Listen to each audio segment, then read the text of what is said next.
来谈节目。乌鲁木齐发生的暴力冲突事件造成众多的民众伤亡，而且许多都是无辜的受害者。这一暴力事件被认为是中国几十年来最严重的种族暴力事件。新疆的许多维吾尔人抱怨汉人的涌入侵占了他们的生活资源和就业机会，而许多生活在新疆的汉人则认为维吾尔人应该对新疆经济的快速发展、新的学校、公路、机场、铁路、天然气井和油田的建设而感激政府。这些现象说明中国政府的民族政策并没有真正受到全国各族人民的拥护和支持。今天演播现场的客人是美国维吾尔联盟的副主席阿里木斯伊托夫先生。阿里木在节目中讲英语，您所听到的是同声翻译的声音。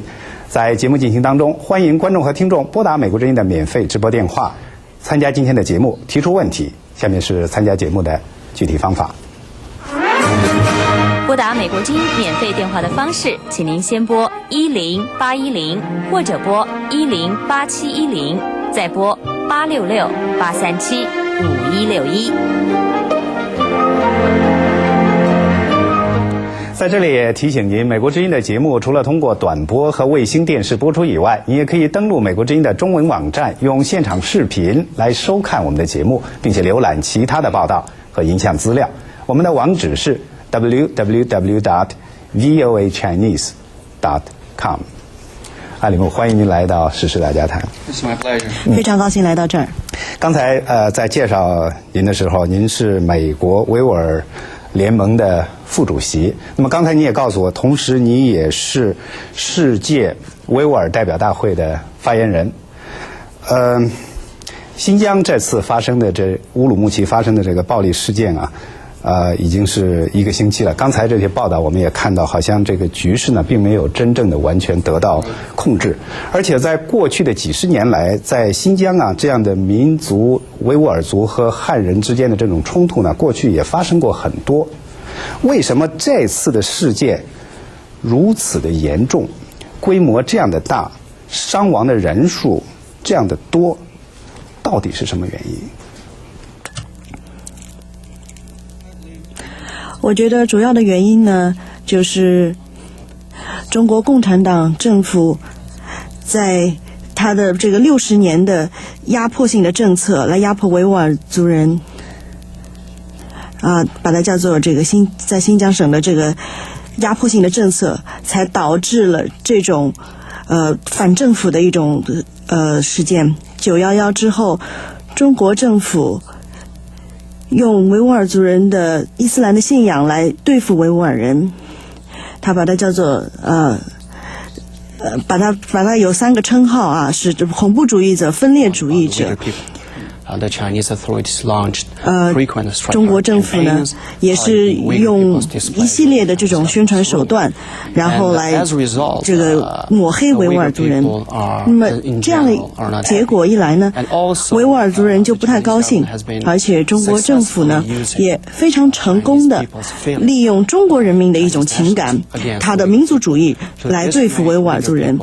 那不仅是在中国的这个东突，在中国的东部，维吾尔族人不能去住这个这个宾馆，因为他们是维吾尔族人，而且在去年奥林匹克奥运会的时候也有这样的现象。那么在新疆呢，是维吾尔族自治区，但是在1949年以后，维吾尔族人从来没有这种自治的这种权利，现在维吾尔语都不能说了，所以这样结果一来，我们就看到了这种紧张和冲突。那么到底什么导致了？这个导火索是什么呢？是在韶关6月26号在韶关市有一位维吾尔族工人被杀。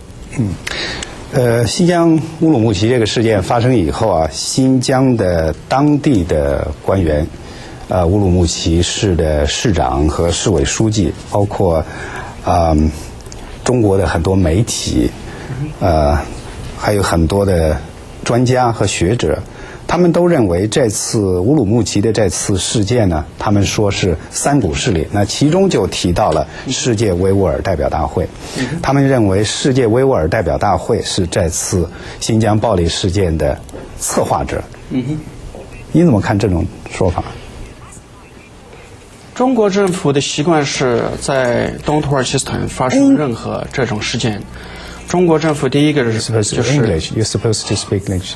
Yes, the Chinese government whenever 中国 something 政府 happens like this, 一旦这种事件发生就东土耳其事件发生，中国政府呢就是来这个指责世界维吾尔代表大会那些中国所谓的中国专家，他们从来不用别的国家的专家来就是指责世界维吾尔代表大会作为背后的策划者。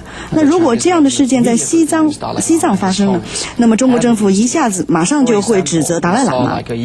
那举例来说，1年前西藏政府开始进行西藏的那些人开始进行一些抗议的时候，那么中国政府马上就是来指责达赖喇嘛，说他是恐怖主义者。那所以这个就是中国政府的一种他的这种政策压迫性的政策才是真正的罪魁祸首，不仅是在西藏，还是在别的一些少数民族地区。那如果中国政府的政策没有这种根本性的改变，对于维吾尔族人、对于西藏人、对于别的民族的政策的根本性的改变，这种事件还是会发生。哪怕没有达赖喇嘛，没有这个世界维吾尔代表大会，因为没有人可以来忍受这种二等公民的这种政策，能够长时间的忍受这种政策。刚才你也提到，这在2001年美国发生911恐怖袭击以后啊，你刚才提到，中国政府呢就是把维吾尔族的人的一些组织啊和恐怖分子联系在一起。不过根据我们现在所看到的一些情况呢，就是在2001年911恐怖事件发生以后啊，包括美国在内、联合国在内的一些国际社会，的确是把几个维吾尔族的组织定义为恐怖组织，而现在这些组织呢，也参与了这个新近成立的世界维吾尔代表大会。你怎么看这个问题？ First of all, 首先 none of the organizations, just one organization 这些组织 designated as a terrorist organization. 这些组织只有中一个是被美国认为是后来也被联合国认为是恐怖主义，也就是东突组织。它被在2002年的8月被认定为是这个恐怖主义组织。那么他们也 ETIM 也是被美国列为是外国的恐怖主义组织。那么我现在很清楚的要告诉大家，这个组织从来没有参加世界维吾尔代表大会，而且中国政府呢也指责我们说我们做了很多事，但其实我们都没有做。但这个组织ETIM 也从来也不是这个世界维吾尔也没有参加过世界维吾尔代表大会。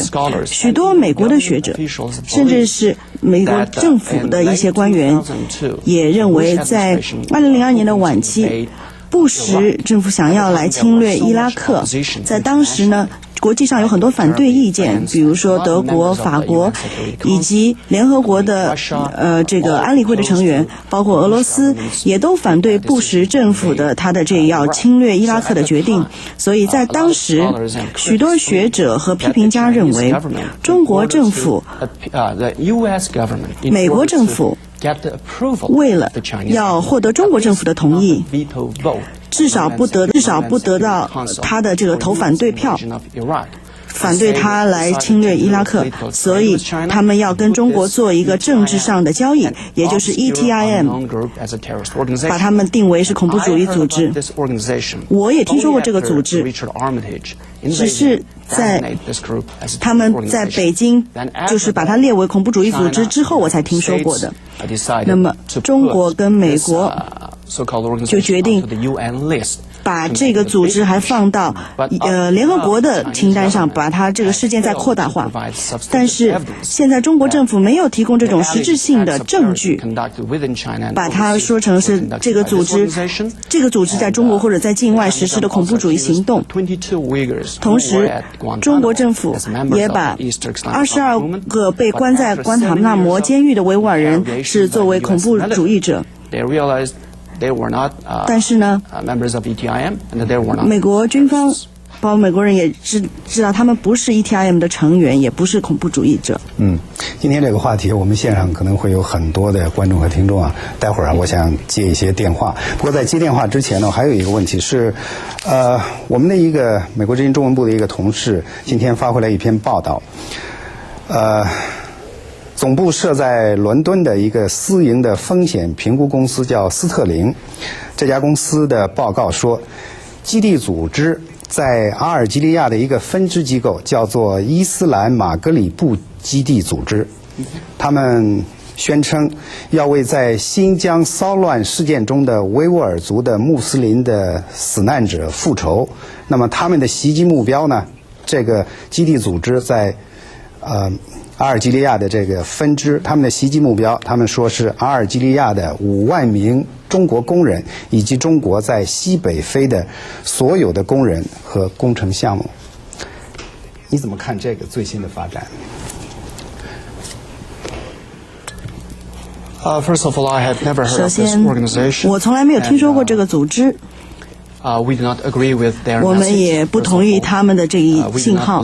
首先，我们也不认为说他们应该来在杀害阿尔及利亚的那些无辜的中国人，或者是把阿尔及利亚的那些中国的工程作为目标。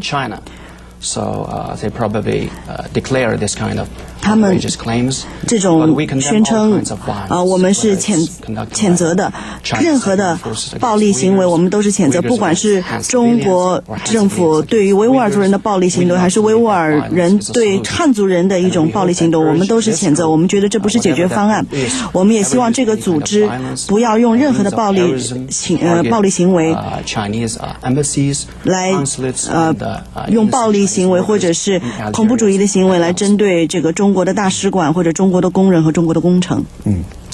好，这是美国之音在华盛顿现场直播的时事大家谈节目，我们正在讨论的话题是中国的民族政策问题。我们非常欢迎听众和观众朋友拨打美国之音的免费长途电话，向来宾提出问题，或者是发表您自己的看法。下面是参加节目讨论的具体方法。拨打美国之音免费电话的方式，请您先拨10810，或者拨10871，再拨866-837-5161。好，在接电话之前，再次提醒您，除了通过短波和卫星电视收听收看美国之音的节目以外，你也可以登录美国之音的中文网站，用现场视频来收看我们的节目，并且浏览其他最新的报道和影像资料。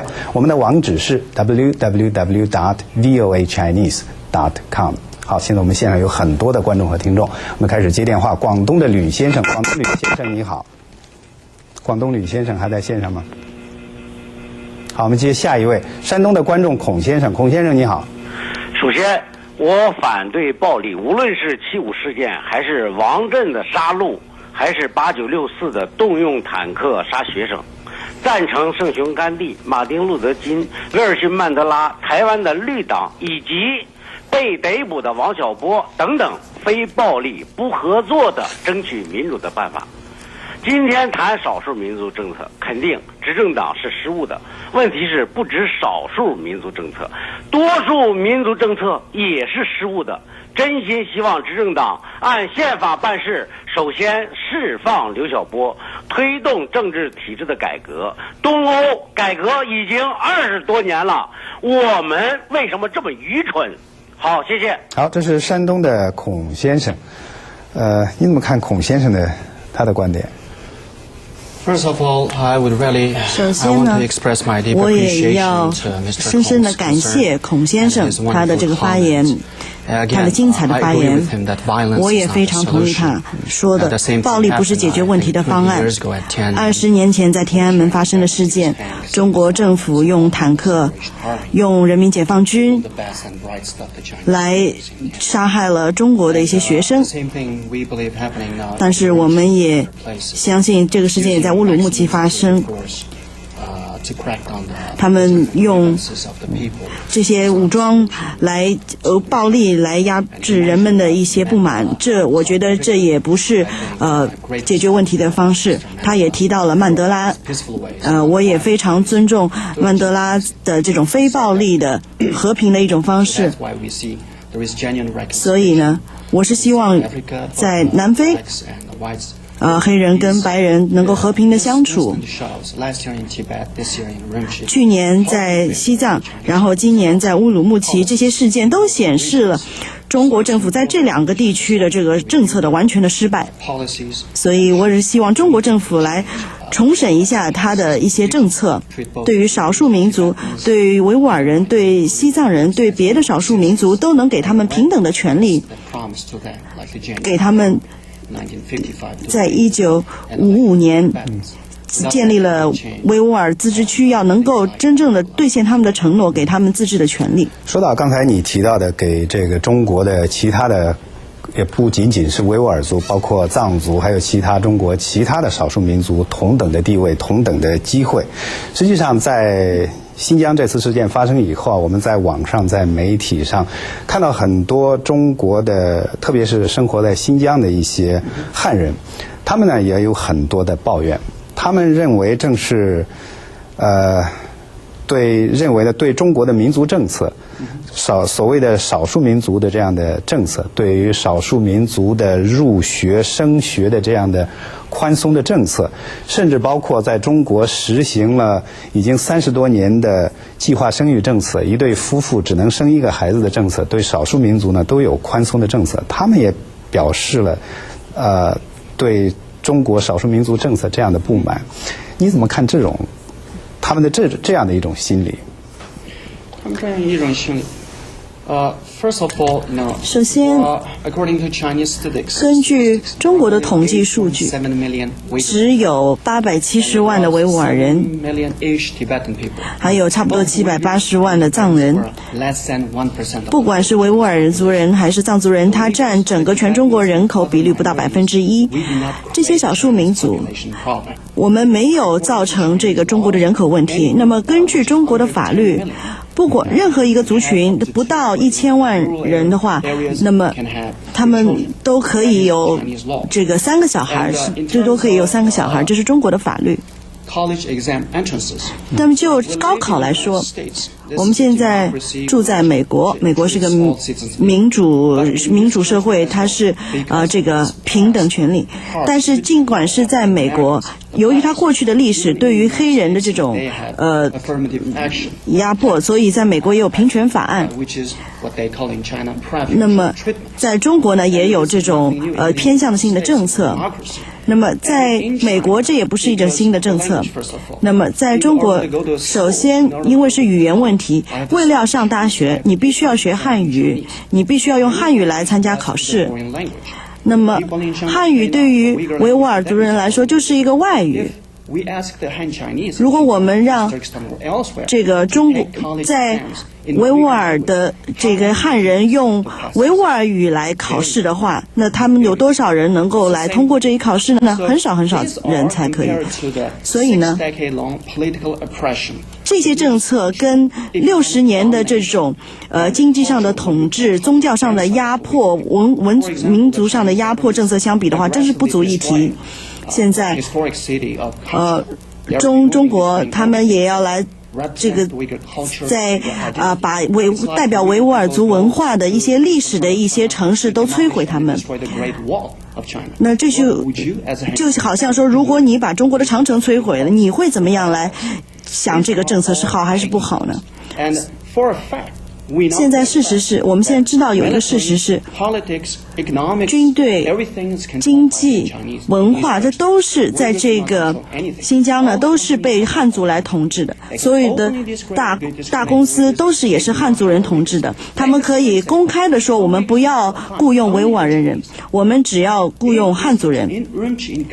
在你指的是政府机构、国营企业吗？还是私营企业？不过我听到乌鲁木齐的一些生活在乌鲁木齐的一些汉人啊，他们抱怨中国的少数民族政策，他们所抱怨的正是说中国啊有这样的政策，就是在政府机构和国营的企业里头，在新疆有规定，他们的雇员当中必须60%以上是维吾尔族人，这是真的还是假的？ You should go to check你应该要来再查一下，任何一个政府的机构，不，任何一个私营企业，你可以看到80%以上都是汉族人，可能是10%左右是维吾尔族人。我给你一个例子，我在新疆维吾尔族自治区的政府从1991年到1995年工作了4年。在这个外事办公室，差不多70%到80%，我办公室人员都是汉族人，30%不到的是维吾尔族人。那么在所有的政府，美国政府在这个新疆的这些政府都是这种情况。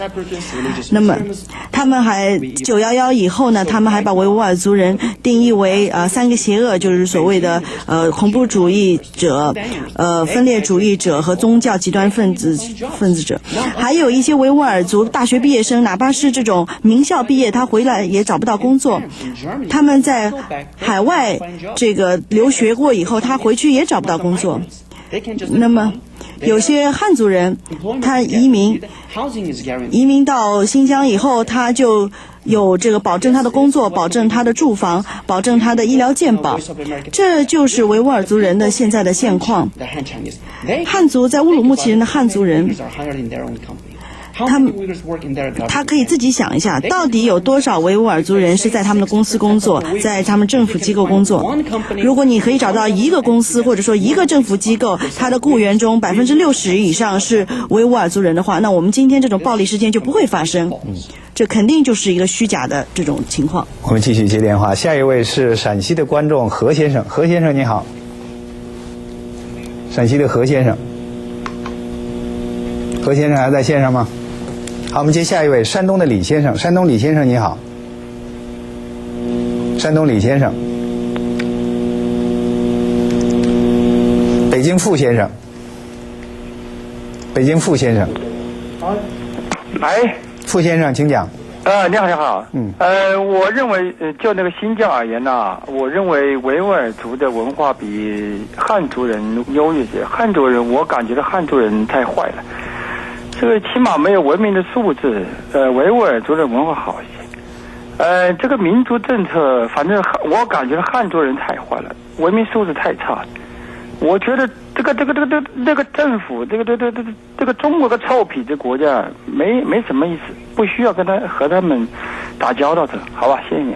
好，北京的傅先生。好，在这里提醒大家，听众和观众朋友，发表的观点是自己的观点，并不一定代表美国之音。继续接电话，黑龙江的孙先生。孙先生你好。哎，你好，主持人好。我觉得中国的少数民族政策吧，你像高考加分，不受计划生育限制，国家出钱资助学生到内地好的学校上学，资助农民建房，完了国家出钱保护。孙先生还在线上吗？好，我想他的大概的意思已经听清楚了。刚才2位观众和听众发表了什么看法？你怎么看他们的一些看法？第一位说，维吾尔族的文化优于汉族文化，你怎么看他这个观点？ Actually, no. 事实上，文化之间没有所谓的好或者不好，它都是不同的。那对于维吾尔族人来说，维吾尔族的文化就是最好的；那对于汉族人来说，中国文化就是最好的。那如果中国人认为他们的文化要比别的文化要好，要来取代别的文化的话，那么这就叫做文化的帝国主义，或者是文化的种族大屠杀。我们并不认为说维吾尔族人的文化就比汉族人的文化好，或者是汉族人文化比我们的文化好。我是希望我们能够自己享受自己的文化。我们也觉得中国政府或者中国人民不应该把我们的这个文化认为是这种这个迷信的或者是不好的落后的文化。但是中国政府的宣传，而且他们非常激进的把来利用中国人的一种民族主义，然后来把维吾尔族人或者是藏族人和别的这个民族都把它叫做是二等民族，觉得好像只有汉族的文明才是最好的。那如果你不接受中国的汉族的文化的话，那你可能就是被令为是这个恐怖主义者等等。那有些人他就不愿意被同化。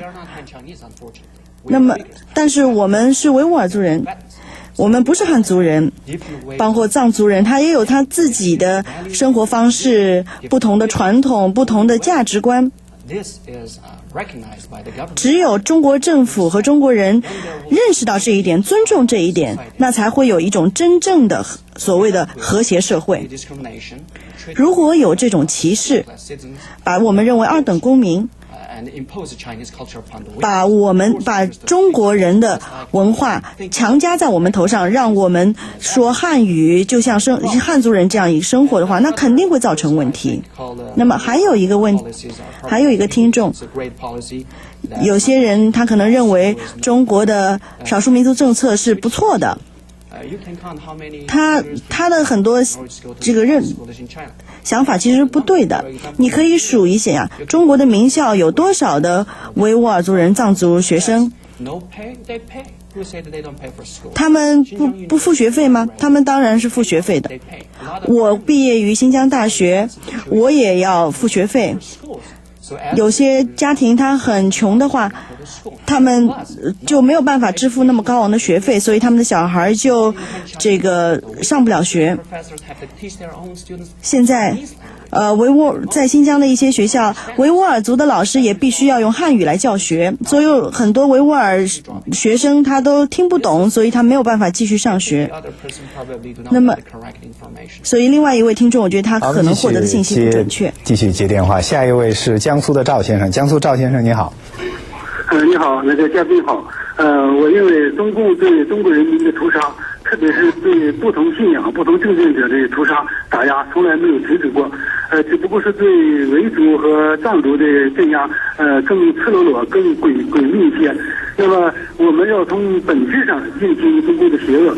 它主要是采取3个大的政策，对和平抗议的人民，不管是少数民族还是汉族同胞，那么主要是扣帽子。大批判打棍子，这个扣帽子就是他当局这个胡乱的定性，具有这个伪造性的定性。那么这次对新疆这个镇压呢，他就说三股势力，到现在好多人我都问了好多人哪三股势力都说不清，他自己都说不清是哪三股势力。江苏的赵先生，您的问题呢我们已经听清楚了，因为今天我们的观众和听众特别的多，今天让您讲到这儿，我们继续接电话。北京的观众封先生您好。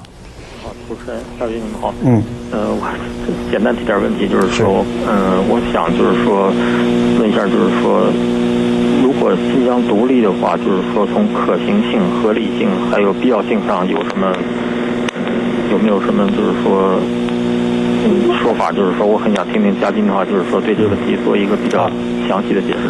好，您这问题我听清楚，我们再来接一位观众的电话，然后一起回答您这个问题。下一位是湖南的观众张先生。张先生你好。喂，林生你好。你好，请讲。阿拉木先生你好。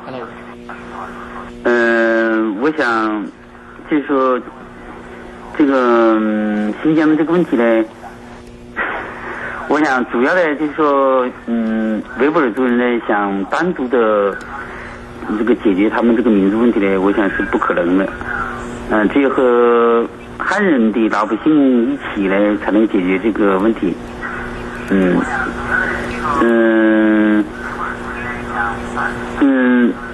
再一个有时候这个少数民族呢，你像我们汉人呢，上大学也必须要学英语，那我们不能说就是强迫我们学英语，这个世界的发展呢需要所以少数民族呢学习汉语呢，它过去在科学技术方面有些落后的地方呢，这也是暂时是没办法的。你这个办大学呢，应该少数民族你们自己呢，通过自己的努力办大学，可以用你们维吾尔族的这个语办大学，那当然是更好的。如果是没办法的话呢，那只能够暂时接受先学汉语，然后呢再建立你们用维族办大学的这个理想。好，湖南的张先生也是因为这个线路上的观众听众还特别多，让您讲到这里。刚才这个两位观众实际上都谈到了一个话题，就是新疆。你经常是在节目中经常说的是叫东突厥，应该不应该独立？有没有这种独立的可能性？世界维吾尔代表大会对于新疆的地位的官方的立场是什么？还有您作为副主席的美国维吾尔联盟这个机构的立场是什么样的？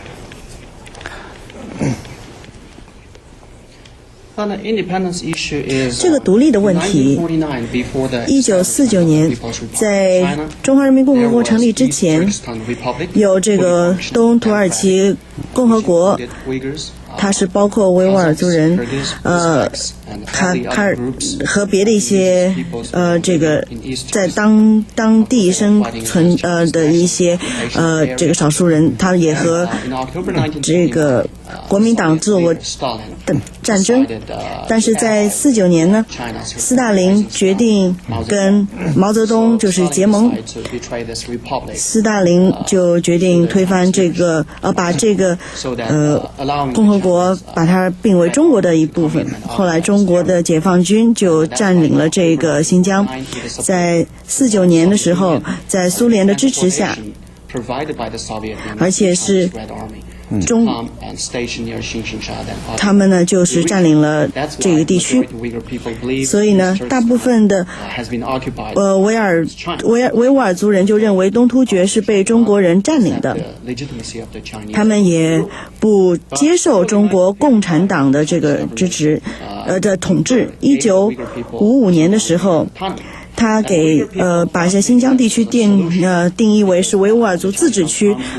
维吾尔族人认为这是一个解决方案，因为中国政府承诺了他们的一个自治性，他们可以自己做出很多承诺，他们觉得他们可以控制当地的政治、经济、自然资源等等。但是过去60年，我们已经看到这个所谓的自治区不是真正的自治区，是一个假的自治区。中国政府甚至用这个自治的体系来压迫维吾尔族人，他们从来没有尊重中国的宪法或者是自治区的自治法。那么在别的自治区也都有这种情况，所以去年有西藏的事件，今年呢在东突厥的事件也显示了中国政策的这种失败。那么1991年前苏联解散了，当政府来压迫不同的民族的时候，乌兹别克斯坦吉尔吉斯斯坦等等，那么在新疆也有这些民族的人跟我们一起生活。那么当前苏联解体以后，这些国家都宣布了独立。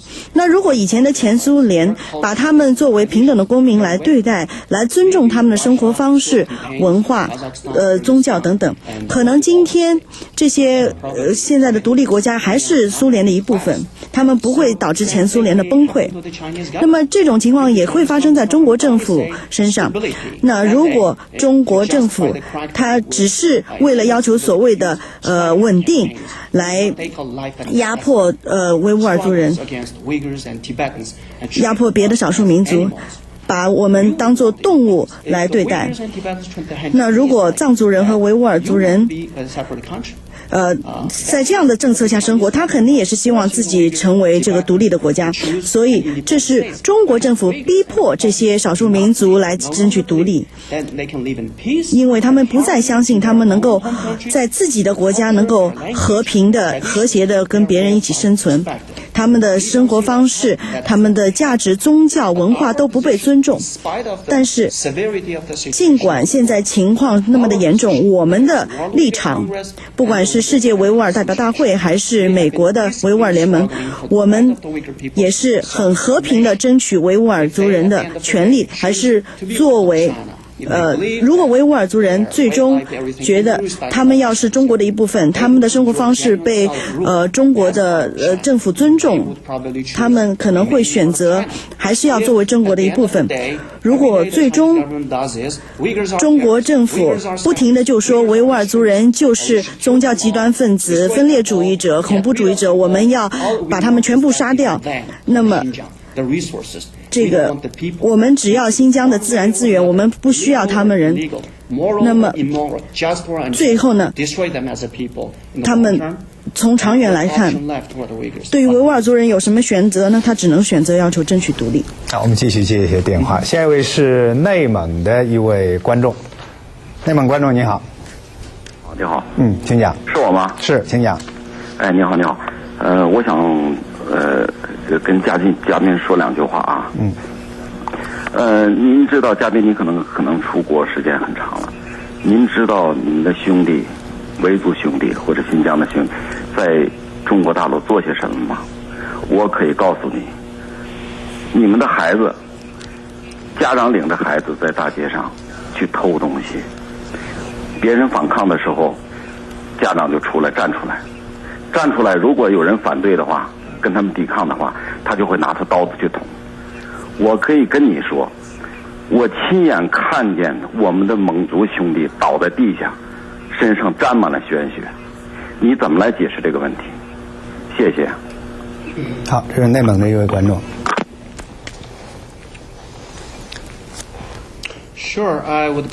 当然，我也会来解释这个问题。首先，我是很感谢这位内蒙的听众打电话，但是我不知道你是不是蒙族人。那么在内蒙古，你也可以看到这个问题。蒙族原来是这个当地的最大的一个民族，但现在80%到90%的内蒙的人口是汉族人。蒙族人就跟满族人一样，他基本上也是要马上被同化。所以现在越来越少的内蒙古的人能够说他自己的蒙语，他已经成为中国政府的这个傀儡。那么你也谈到了维吾尔族人在一些中国的东部城市的这些问题。那么在中国的东部，包括一些大城市，比如说北京、上海等等，有很多维吾尔族的孩子呢是被人家绑架的，他们呢可能是做一些不好的事情，他们是犯罪，偷钱包啊等等。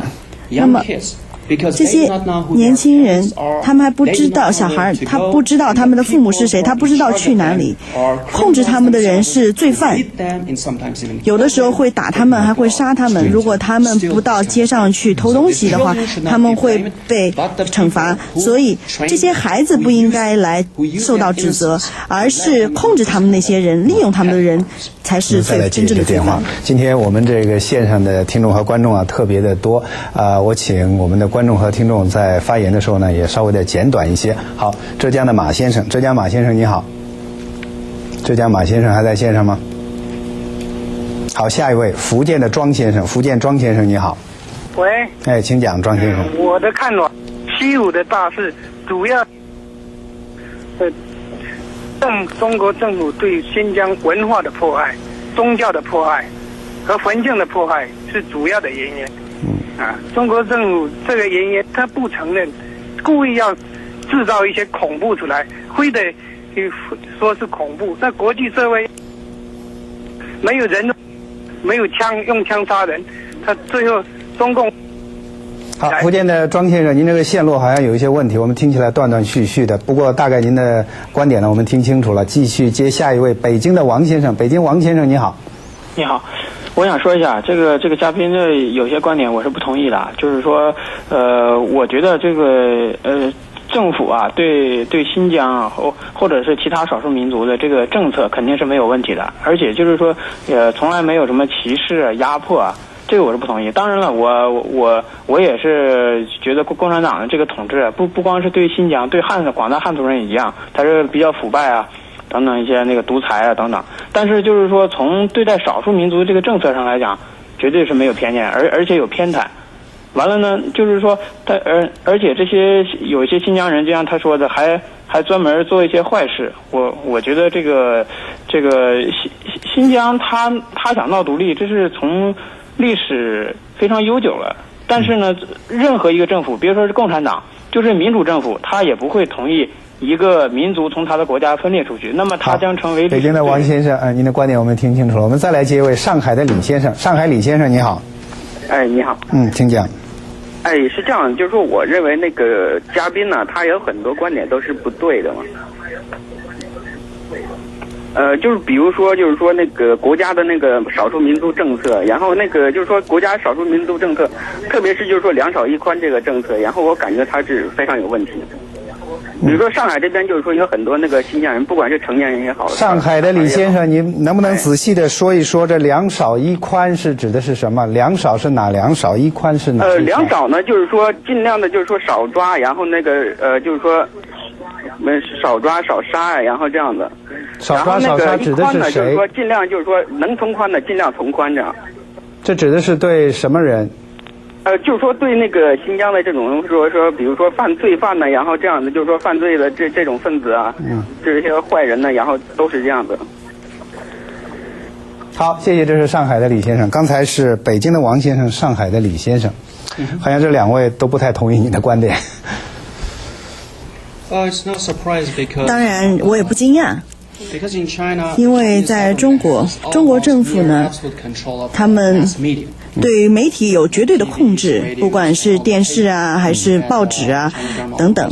当然，中国政府还对互联网有过这个控制，它让中国人民没有办法获得别的观点，所以汉族人他能得到唯一的信息来源就是中国政府同意的信息来源。那么中国政府呢，对于在很多地方它都不是按照事实来报道的。根据中国的这个 CCTV 你只能看到维吾尔族人攻击汉族人，你不可能看到中国的这些公安人员来控制或者压迫维吾尔族人，你可能只能在电视上看到维吾尔族人翻一些车啊，或者是打这些汉族人，但是你看不到中国的一些军方来镇压包括是汉族人，这些画面你都看不到。当然很多中国人可能不同意我的观点，但是很多人他可能从来没有去过东突厥，他也不认识这些新疆维吾尔族人，他们也不会说维吾尔语，也不知道维吾尔族的这个文化，他们有这种偏见，就觉得维吾尔族他就是贩毒，就是小偷，就是很暴力，他们就是特别在911以后还会认为他们是恐怖分子。像这种偏见在中国其实是很普遍的，所以在韶关事件以后，我们还看到中国的一些人，在广东的一些人来这个很暴力的来打维吾尔族人等等，甚至有人说要把维吾尔族人全部杀掉。所以我觉得这是中国的这种中国政府进行民族主义教育的20年的一个结果。他的刚才说的两少一宽这样的这种政策，在中国他是把谁定为恐怖分子，谁定为分裂分子，定为宗教极端分子，就是把维吾尔族人定为扣这种帽子。你上一次你有没有听到过有没有把这个汉族人定为是这种扣这种帽子，没有。那么他们现在还没有办法来这样对赞族，因为有全球的一些压力，但是他们对维吾尔族人就是这样来对待的。他们现在逮捕了1500人这个维吾尔族人，而且他们是给他们扣各种各样的污蔑他们。我们线上我们今天的讨论这部分呢，还有差不多2-3分钟的时间，线上还有3位听众和观众，希望在发言的时候简短。北京的冯先生，冯先生你好，都在线上了。浙江的刘先生，浙江刘先生你好。喂。哎，请讲。是，我想问一下，你们不是说，就说现在那个台湾呢，我认为可以的，因为我们那个中国大陆修台湾那边都好的，都不会发生这个。我们在谈新疆的问题，对不起啊，浙江的刘先生。好，我们再接下一位，江西的胡先生。江西的胡先生你好。你好，嘉宾好。刚刚那个嘉宾说我们这个大陆啊，什么信息都流不动，都不了解。但是我看你们美国之音什么卡塔尔半岛电视台、法国的、德国的，什么都看得到。再一个，中国互联网也比较发达。再一个，共产党啊，把这个信息封闭也是不可能的，是吧？所以总的来讲是汉族人让着那个维族人，真正的搞起来的话，汉族人肯定是搞得过维族人的。好，谢谢。这是江西的胡先生发表了他自己的看法。我们差不多还有最后讨论的部分，还有最后1分钟的时间。我想问你一个问题，阿里木，我想跟你证实一下，就是刚才他们谈到半岛电视台，我看到半岛电视台有一个消息，说世界维吾尔大会为提供错误的图片道歉，上面好像提到是你接受半岛电视台的采访，然后对当时热比亚女士展示的一幅照片，一幅错误的照片，你表示道歉。这到底，我想证实一下，到底是怎么回事？因为我看到是网上的报道。Right. 对。It was an incorrect picture. 这是一个错误的照片，它用来形容在这个上星期日发生的事件。那是一个外国媒体来公布了这个照片，说这是在乌鲁木齐星期日发生的抗议事件。那么后来我们就决定用一个新的照片。其实这是汉族人的在湖北省的这个抗议的这个照片，但是你在照片上也可以看到中国的这些军方是如何来对付中国人的，所以我们进行道歉了，我们也要来修正我们的错误。好了，因为时间的关系，我们今天时事大家谈的讨论呢就进行到这里了。我们非常感谢美国维吾尔联盟的阿里木斯伊托夫先生参加我们的节目，同时也非常感谢刚才各位观众和听众的收听收看和参与。来宾和听众观众发表的是他们个人观点。